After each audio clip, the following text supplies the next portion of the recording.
Part 6. Noah's sacrifice and God's covenant. Genesis chapter 8, 20 to 22. Gratitude fit open door wey even your prayer never touch.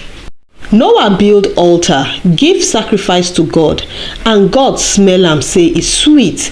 God promise never to curse ground again because of man, and as long as earth remain, planting and harvest, cold and heat, summer and winter, day and night go continue. Dis na covenant God talk am. He sure pass anything. My people, even when God save you, remember to say thank you and trust in promise. Question time.